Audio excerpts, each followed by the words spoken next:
નમસ્તે વિદ્યાર્થી મિત્રો. તો આપણું જે ચેપ્ટર ચાલે છે અત્યારે કેમિકલ કાઇનેટિક્સના ચેપ્ટરમાં આજે એક આપણે અગત્યનો ટૉપિક ભણવા જઈ રહ્યા છીએ. જે ટૉપિક ઉપરથી MCQ ઘણા બધા પૂછાતા હોય છે, એક્ઝામ્પલ પૂછાય છે, શોર્ટ ક્વેશ્ચન પૂછાય છે. જે આજનો આપણો ટૉપિક છે હવે એમાં વેગ નિયમ, પ્રક્રિયા ક્રમ, પ્રક્રિયા વેગ અચળાંક, વિશિષ્ટ વેગ અચળાંક, આ બધું કઈ રીતે શોધી શકાય, કઈ રીતે દર્શાવી શકાય, વેગ અચળાંકનો એકમ કઈ રીતે આવી શકે, આપણે આ બધા પોઈન્ટને આજે સમજવાનું છે. તો જોતા જઈએ ટોપિક 1 બાય 1 કઈ રીતે આવે છે. તો આપણો જે આજનો ટોપિક છે એને ટાઇટલ અહીંયા પહેલાં લખી દઉં છું, વેગ નિયમ, રેટ લો જેને કહેવામાં આવે છે, વેગ નિયમ અને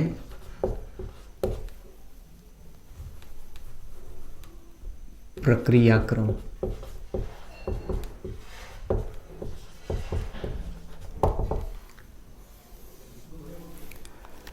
જુઓ અહીંયા આજની થિયરીમાં આપણે કયા કયા પોઈન્ટ સમજવાના છે એ પણ તમને અહીંયા પોઈન્ટ આઉટ કરી દો. સૌથી પહેલાં આપણી પાસે એક તો સક્રિય જથ્થાનો નિયમ,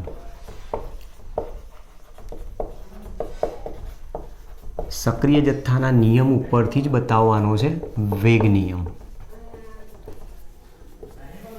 ત્યાર પછી વેગ અચળાંક, વિશિષ્ટ વેગ અચળાંક,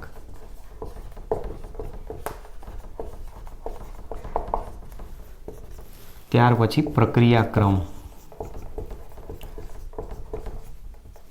પ્રક્રિયાક્રમને આધારે પ્રક્રિયાઓના પ્રકાર, પ્રક્રિયાક્રમને આધારે પ્રક્રિયાઓના પ્રકાર. એના એક્ઝામ્પલ મતલબ આપણે દર્શાવવાના છે અહીંયા. ત્યાર પછી વેગ અચળાંકનો એકમ, વેગ અચળાંકના એકમો. બરાબર, આટલા પોઈન્ટ આપણે સમજવાના છે. જે આપણો જે ટોપિક આપ્યો છે એમાં અલગ અલગ ક્વેશ્ચન ગમે ત્યાંથી તમને પૂછી શકે છે. ડેફિનેશન પૂછે અથવા શોર્ટ ક્વેશ્ચન પૂછે, MCQ પૂછે, આપણને આવડવા જોઈએ. જુઓ સમજતા જઈએ એવાની અંદર સૌથી પહેલો સક્રિય જથ્થાના નિયમ વિશે તમે ઓલરેડી ભણી ગયેલા છો. સંતુલનના ચેપ્ટરમાં ધોરણ 11માં આવતું હતું. ત્યાં 1867ની સાલમાં ગુલબર્ગ અને વાગે નામના બે સાયન્ટિસ્ટ હતા અને એ બંનેએ શું કર્યું, એક આખી રિએક્શન એમને અવલોકન કર્યું કે જે પ્રક્રિયાની અંદર આપણે જોઈ ગયા છીએ એ મુજબ કે કોઈપણ રાસાયણિક પ્રક્રિયામાં પ્રક્રિયકની સાંદ્રતામાં ઘટાડો થાય છે અને નિપજની સાંદ્રતામાં વધારો થતો હોય છે. જેના કારણે જે પ્રક્રિયાનો વેગ છે એ પ્રક્રિયાના વેગમાં પણ ફેરફાર થાય છે અને એ પ્રાયોગિક રીતે એવું જોવા મળ્યું છે કે સમય જતાં પ્રક્રિયાના વેગમાં ઘટાડો થતો જોવા મળે છે. એનો મતલબ કે રાસાયણિક પ્રક્રિયાનો વેગ એ પ્રક્રિયકોની સાંદ્રતા સાથે ઘટતો જાય છે. તો મતલબ રાસાયણિક પ્રક્રિયાનો વેગ એ પ્રક્રિયકોની સાંદ્રતા સાથે સંબંધ ધરાવે છે. એ સંબંધ વિશેની માહિતી સૌથી પહેલાં 1867માં ગુલબર્ગ અને વાગે નામના વૈજ્ઞાનિકોએ આપી હતી, જે સક્રિય જથ્થાના નિયમ તરીકે ઓળખાય છે. તો પોઈન્ટ જે કહું છું એ ધ્યાનથી સમજજો કે કોઈપણ રાસાયણિક પ્રક્રિયામાં પ્રક્રિયકોની સાંદ્રતામાં ઘટાડો થાય છે અને નિપજોની સાંદ્રતામાં વધારો થાય છે. ત્યારે પ્રાયોગિક રીતે એવું જોવા મળ્યું છે કે સમય જતાં પ્રક્રિયાનો વેગ પણ ઘટતો જાય છે. મતલબ કે પ્રક્રિયકોની સાંદ્રતાના ઘટાડા સાથે પ્રક્રિયાનો વેગ ઘટતો જાય છે અને એના પરથી કહી શકાય કે રાસાયણિક પ્રક્રિયાનો વેગ એ પ્રક્રિયકોની સાંદ્રતા ઉપર આધારિત છે.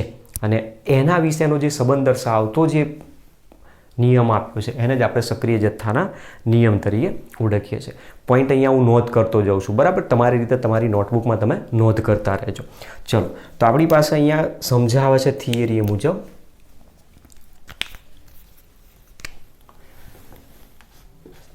રાસાયણિક પ્રક્રિયામાં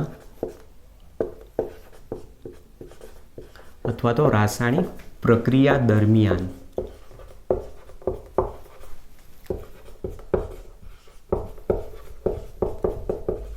પ્રક્રિયકોની સાંદ્રતામાં ઘટાડો જ્યારે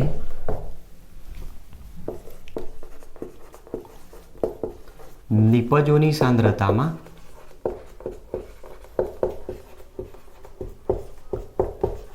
વધારો થતો જોવા મળે છે. આ વસ્તુ આપણે લાસ્ટ ટાઈમ ભણી ગયા, એ પણ ફરી સમજાવું છું ગ્રાફિકલી. પ્રાયોગિક રીતે જોવા મળ્યું છે, પ્રાયોગિક રીતે જોવા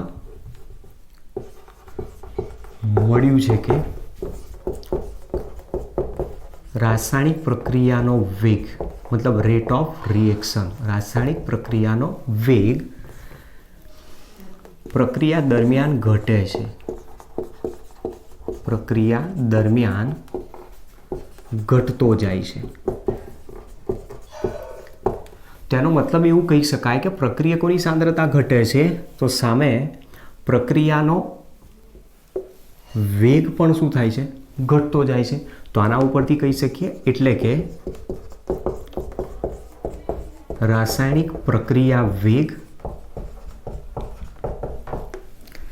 એ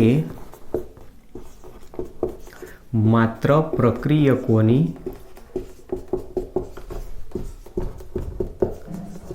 સાંદ્રતા ઉપર આધારિત છે.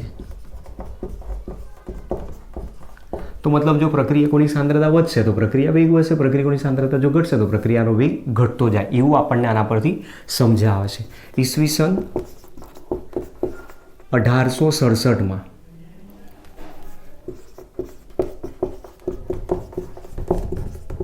ગુલ્ડબર્ગ અને વાગે નામના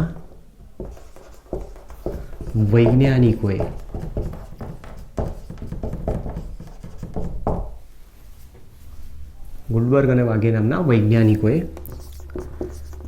રાસાયણિક પ્રક્રિયા વેગ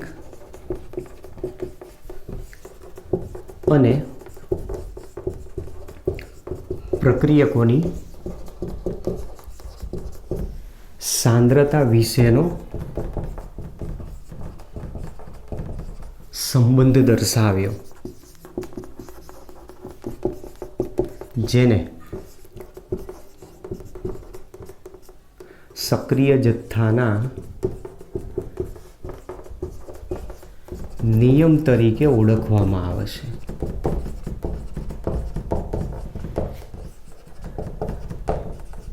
મતલબ લો ઓફ માસ એક્શન તરીકે ઓળખાય છે. હવે એમાં આપણી પાસે અહીંયા જે પોઈન્ટ પહેલો સમજાયો છે, પહેલો પોઈન્ટ શું કહે છે એ સમજો. જુઓ ગ્રાફિકલી એને આલેખ દ્વારા જો મારે સમજાવવું હોય તો આપણી પાસે આ એક ગ્રાફ છે જેમાં અહીંયા હું લઉં છું સાંદ્રતા, બરાબર, કોન્સન્ટ્રેશનનો એકમ આપણે અહીંયા લઈશું મોલ પર લીટર અને અહીંયા સમય લઈએ છીએ, સમયની સાપેક્ષે. ચલો તો આપણે કહીએ છીએ મુજબ કે શરૂઆતમાં પ્રક્રિયકોની સાંદ્રતા મેક્સિમમ હોય તો અહીંયા આપણી પાસે બતાવીએ છીએ રિએક્ટન્ટની સાંદ્રતા. નિપજ દરમિયાન 0 હોય તો અહીંયા નિપજની સાંદ્રતા આપણે બતાવીશું પ્રોડક્ટની પી તરીકે. તો સમય જતાં પ્રક્રિયકની સાંદ્રતામાં ધીમે ધીમે શું થવા માંડે છે? ઘટાડો થવા માંડે અને સામે એ જ તરફ નિપજની સાંદ્રતામાં વધારો થતો હોય.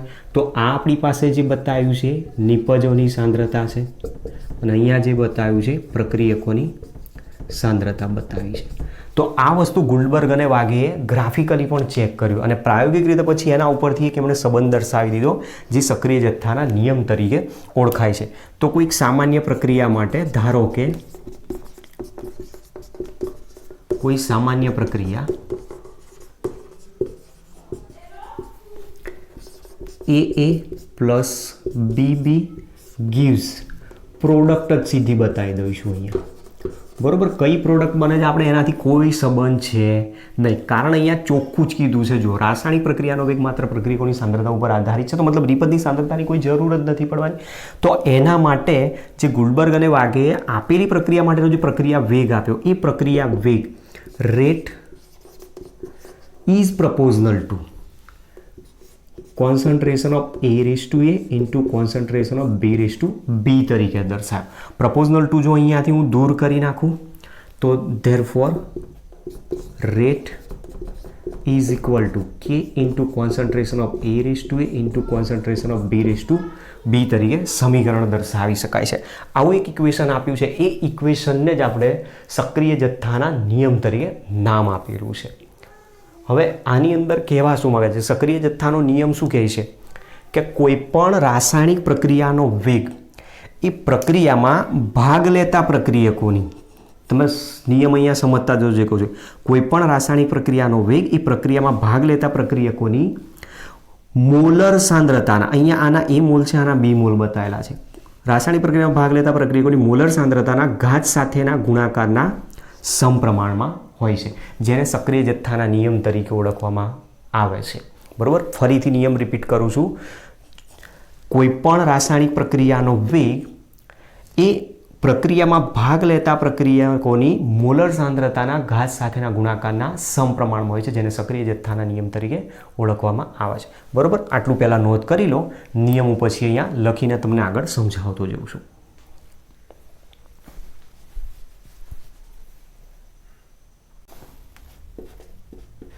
ચલો, તો નિયમ અહીંયા લખી દઉં છું. કોઈ પણ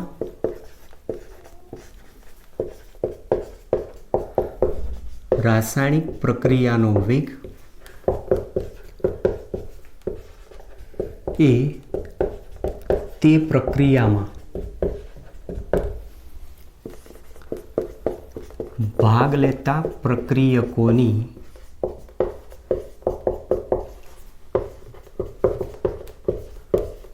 મોલર સાંદ્રતાના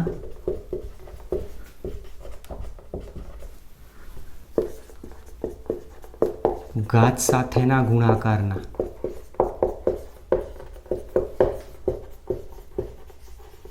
સમપ્રમાણમાં હોય છે. બરાબર, જેને સક્રિય જથ્થાના નિયમ તરીકે ઓળખવાનું. હવે બીજી વસ્તુ ધ્યાન રાખવાનું કે સક્રિય જથ્થાનો જે નિયમ છે એ માત્ર પ્રારંભિક પ્રક્રિયાઓ માટે બિલકુલ પરફેક્ટ સાચો છે. મતલબ રાસાયણિક પ્રક્રિયાઓ બે પ્રકારની આવે, પ્રારંભિક પ્રક્રિયાઓ અને સંકીર્ણ પ્રક્રિયાઓ. પ્રારંભિક પ્રક્રિયાઓ એટલે જે વન સ્ટેપ રિએક્શન, એક જ તબક્કામાં થતી હોય. કોઈ પણ પ્રક્રિયા એક જ તબક્કામાં થતી હોય તેમાં જેટલા પણ પ્રક્રિયકો આપેલા હોય એની સાંદ્રતાના ઘાત સાથેના ગુણાકારના સમપ્રમાણમાં તમારે પ્રક્રિયા વેગ દર્શાવો. પણ કેટલીક પ્રક્રિયાઓ એવી હશે જે એક કરતાં વધુ તબક્કામાં થતી હોય, જેને સંકીર્ણ પ્રક્રિયાઓ કહેવામાં.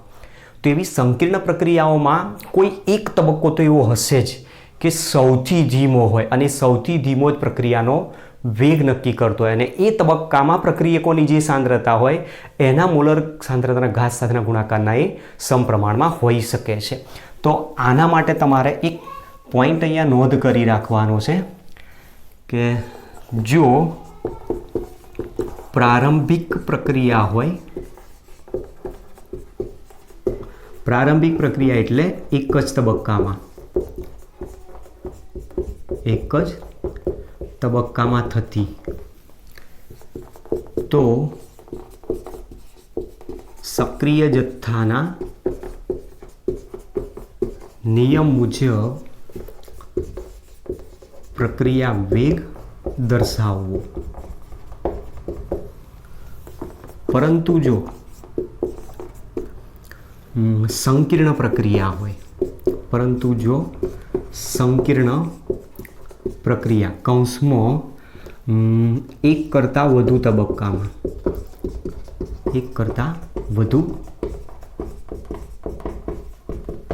તબક્કામાં થતી હોય તો તેનો સૌથી ધીમો તબક્કો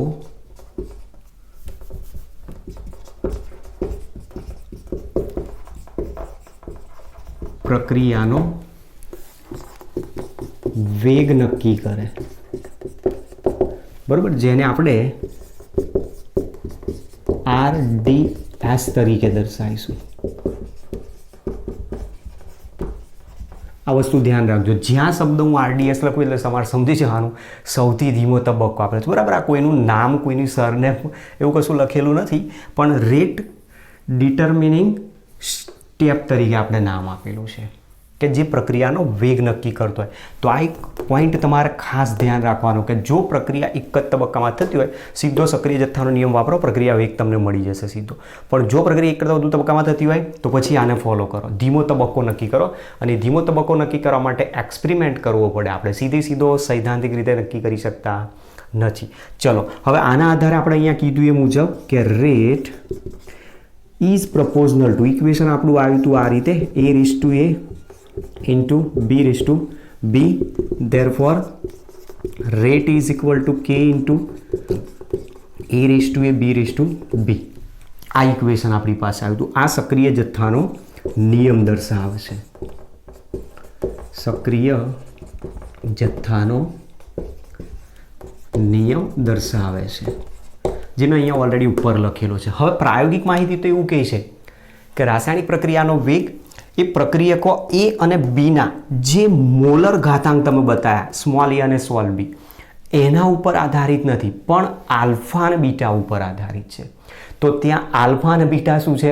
એ પણ પ્રક્રિયક એ અને બીના સાંદ્રતા દર્શાવતા તત્વયોગમિતીય ગુણાંક જ છે. તો પોઈન્ટ અહીંયા નોટ કરતા રહીએ. પ્રાયોગિક માહિતી દર્શાવે છે,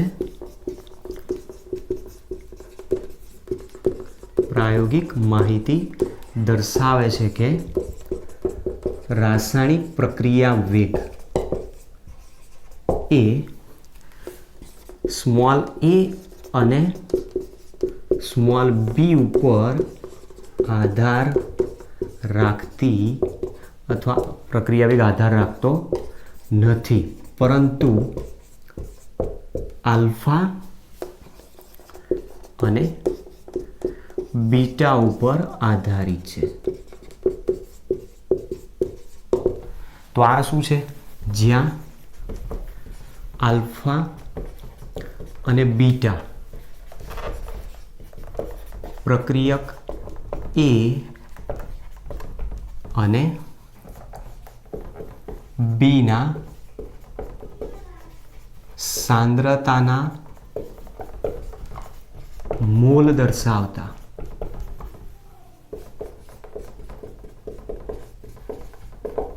ગુણાંક છે. બરાબર, આપણી પાસે આ પોઈન્ટ અહીંયા સમજાયો છે. હવે એ મુજબ જો પ્રક્રિયા લઈએ તો પ્રક્રિયા આપણી પાસે આવશે alpha A plus beta B gives product. Therefore, rate of reaction is proportional to concentration of A raised to alpha, concentration of B raised to beta. So therefore rate is equal to K into concentration of A raised to alpha into concentration of B raised to beta તરીકે દર્શાવાય. તો જે આ equation આપણને અહીંયાથી મળ્યું છે એ સમીકરણ વેગ નિયમ દર્શાવે છે. તમે ધ્યાનથી જુઓ, આ જે સમીકરણ આપ્યું જેમાં એ અને બી બતાવ્યા એને સક્રિય જથ્થાનો નિયમ કીધો, જ્યાં આલ્ફા અને બીટા આવ્યા ત્યાં આપણે એને વેગ નિયમ તરીકે નામ આપીએ. તો આને હું આપી દઉં છું સપોઝ ઇક્વેશન નંબર 1 અને આને હું આપી દઉં છું ઇક્વેશન નંબર 2. અહીં ઇક્વેશન નંબર 2 એ વેગ નિયમ દર્શાવે છે,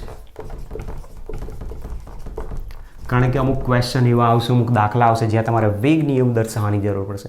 તો વેગ નિયમ કઈ રીતે આવે તમને ખબર હોવું જોઈએ કે એના માટે તમારી પાસે પ્રક્રિયકોની સાંદ્રતા લેવાની અને પ્રક્રિયકોની સાંદ્રતાના જે મોલર અચળાંક આપેલા છે એનો ઘાતાંક દર્શાવવાનો છે અને એનો ગુણાકાર કરીને આગળ પ્રક્રિયાનો વેગ મળતો હોય છે. બરાબર, હવે આના ઉપરથી એક બીજી વસ્તુ પણ આપણને અહીંયા સમજાય છે, જેમાં પ્રક્રિયા વેગ સમીકરણમાં દર્શાવેલો જે અચળાંક કે છે એને વેગ અચળાંક તરીકે ઓળખવામાં આવે છે. તો આપણી પાસે તમે જુઓ 1 by 1 પહેલાં સક્રિય જથ્થાનો નિયમ, પછી વેગ નિયમ, પછી આવે છે વેગ અચળાંક. તો વેગ અચળાંકનો પોઈન્ટ ઉપર જઈએ. રાસાયણિક પ્રક્રિયા વેગ સમીકરણમાં દર્શાવેલ અચળાંક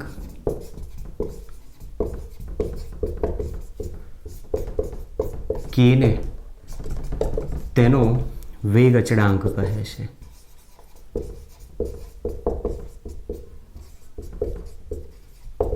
તો વેગ નિયમ ક્યાં છે?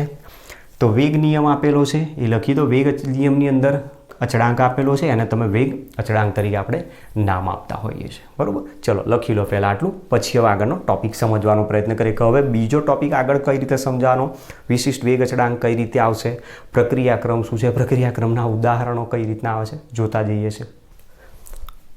તો જુઓ આપણી પાસે અહીંયાથી તમે વેગ નિયમ આને કહી શકો છો. વેગ નિયમની ડેફિનેશન લખવી હોય તો શું કહેવાય?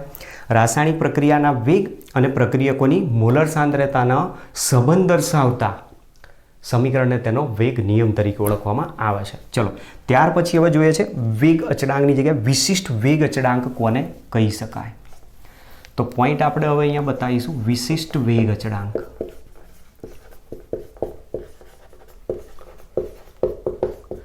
વિશિષ્ટ વેગ અચળાંક ક્યારે કહી શકાય? તો આપણી પાસે જે પ્રક્રિયા છે આપેલી સમીકરણ rate is equal to k into concentration of A raise to alpha concentration of B raise to beta, આ રીતનું આપણને સપોઝ સમીકરણ આપેલું છે.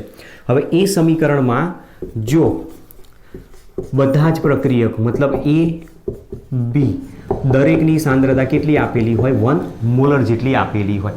મતલબ રાસાયણિક પ્રક્રિયા સમીકરણમાં દર્શાવેલા દરેક પદની સાંદ્રતા જો 1 મોલર હોય તો તમે જ વસ્તુ વિચારજો, અહીંયા સાંદ્રતા હું 1 મૂકી દઉં, અહીંયા 1 મૂકી દઉં તો વેલ્યુ શું થઈ જશે? આ 1 થઈ જશે. તો રેટ ઇઝ ઇક્વલ ટુ શું થઈ જાય? કે થઈ જાય. તો therefore rate is equal to કે ઇઝ ઇક્વલ ટુ કોન્સ્ટન્ટ. મતલબ પ્રક્રિયાનો વેગ કેવો થઈ જશે? અચળ થઈ જશે. જો પ્રક્રિયકોની સાંદ્રતા 1 મોલર થઈ ગઈ એકમ સાંદ્રતા તો પ્રક્રિયાનો વેગ કોન્સ્ટન્ટ થઈ જશે અને એ શું બતાવે છે? વેગ અચળાંક બતાવે છે. અને એ વેગ અચળાંકની વેલ્યુ જે બતાવી છે એને જ આપણે એનો વિશિષ્ટ વેગ અચળાંક તરીકે નામ આપીએ છીએ. તો કે ઇઝ ઇક્વલ ટુ વિશિષ્ટ વેગ અચળાંક. તો આ આપણી પાસે એની ડેફિનેશન સમજાવે છે. તો વિશિષ્ટ વેગ અચળાંકની વ્યાખ્યા મારે લખવી હોય તો કઈ રીતે લખી શકાય? જો રાસાયણિક પ્રક્રિયા વેગ સમીકરણમાં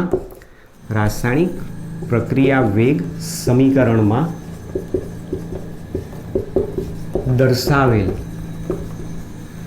દરેક પ્રક્રિયકોની સાંદ્રતા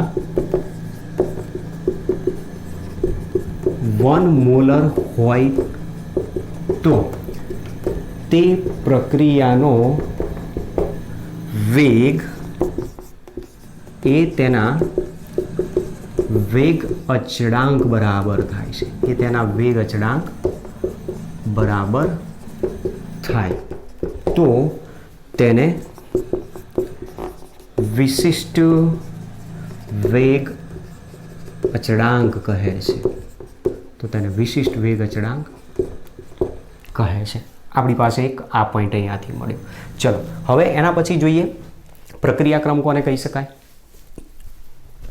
આપણી પાસે જે ઇક્વેશન છે, ઇક્વેશન મેં અહીંયા લખી રાખ્યું છે એટલે આને અહીંયાથી હટાવી દો હવે, બરાબર. કારણ કે થિયરી બેઝ વધારે છે, લખવાનું વધારે હોય છે.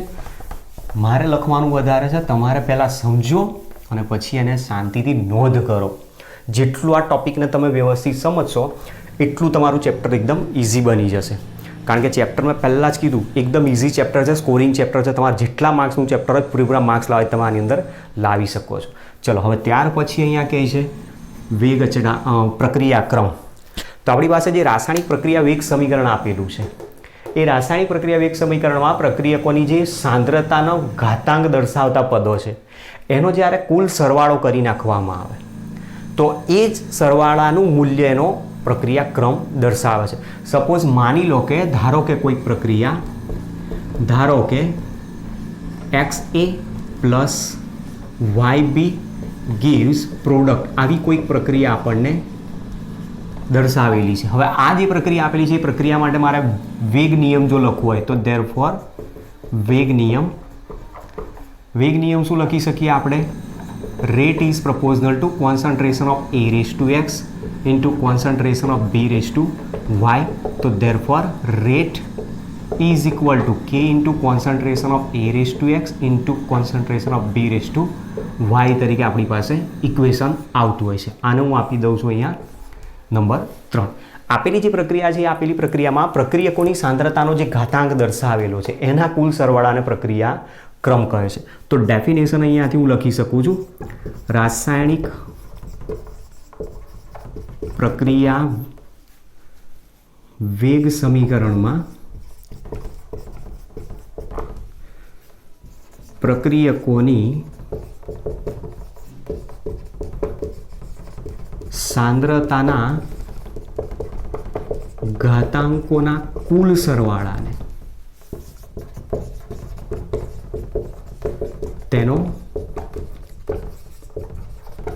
પ્રક્રિયાક્રમ કહે છે, જેને ઓર્ડર ઓફ રિએક્શન તરીકે ઓળખવામાં આવે છે. Therefore x plus y is equal to શું બતાવે? પ્રક્રિયાક્રમ દર્શાવે છે. જે પ્રક્રિયાક્રમની વેલ્યુ શૂન્ય પણ હોઈ શકે છે, 1 હોઈ શકે છે, 2 હોઈ શકે છે, 3 હોઈ શકે છે, મતલબ શૂન્ય હોઈ શકે છે, પૂર્ણાંક પણ હોઈ શકે છે, અપૂર્ણાંક પણ પોસિબલ છે જ. જ્યાં x બરાબર જો 1 હોય તો એની સાપેક્ષ પ્રક્રિયાનો ક્રમ 1 બતાવે. જો y બરાબર 1 હોય તો બીની સાપેક્ષ પ્રક્રિયાનો ક્રમ 1 બતાવે. પણ બંનેની સાપેક્ષ જો લેવામાં આવે તો x બરાબર 1 છે, y બરાબર 1 છે, તો x plus y is equal to 1 plus 1 is equal to 2 થાય. તો એ પ્રક્રિયા દ્વિતીય ક્રમની દર્શાવે છે એવું આપણે કહી શકીએ છીએ. ચલો એ પોઈન્ટ અહીંયા લખી દઉં છું. જો x બરાબર 1 અને y બરાબર 1 હોય તો એની સાપેક્ષ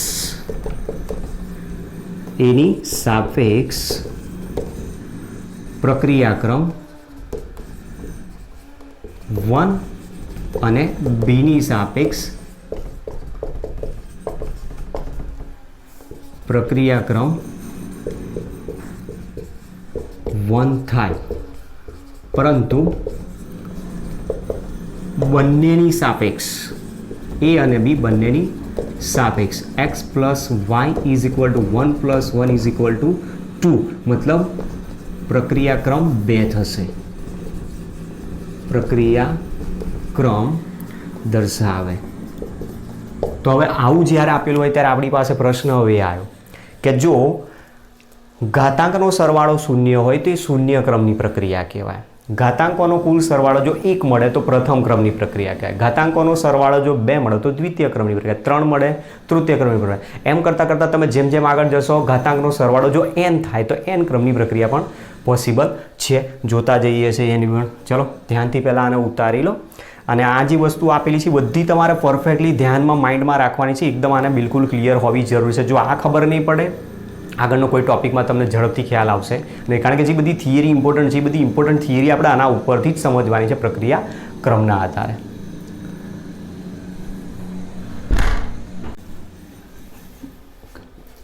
નેક્સ્ટ પોઈન્ટ અહીંયા આપણે સમજીએ પ્રક્રિયાક્રમ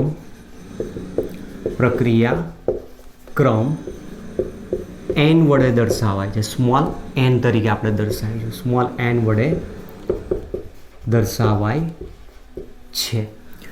જો n બરાબર 0 હોય તો એને કહેવાય શૂન્ય ક્રમની પ્રક્રિયા. તો મતલબ પ્રક્રિયકોની સાંદ્રતાનો ઘાતાંક કેટલો હોવો જોઈએ? શૂન્ય હોવો જોઈએ. જો n બરાબર 1 હોય તો એને કહેવાય પ્રથમ ક્રમની પ્રક્રિયા. જો n બરાબર 2 હોય તો એને કહેવાય દ્વિતીય ક્રમની પ્રક્રિયા. n બરાબર 3 હોય તો એને કહેવાય તૃતીય ક્રમની પ્રક્રિયા. n બરાબર જો 4 હોય તો એને કહેવાય ચતુર્થ ક્રમની પ્રક્રિયા. અને આ પ્રમાણે તમારી પાસે સપોઝ માની લો કે કેટલા હોય n, તો તમે એને કહી શકો છો n ક્રમની પ્રક્રિયા છે.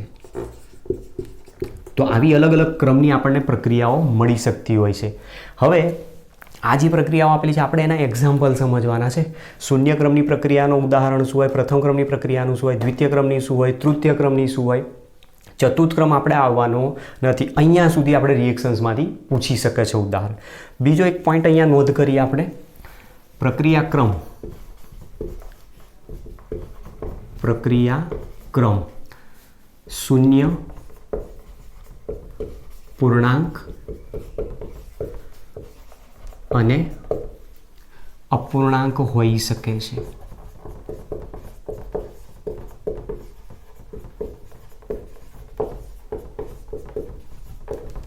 બરોબર. તો તમે જોઈ શકો છો, જો આ આપણી પાસે પ્રક્રિયા ક્રમ વિશેનો પોઈન્ટ સમજાય.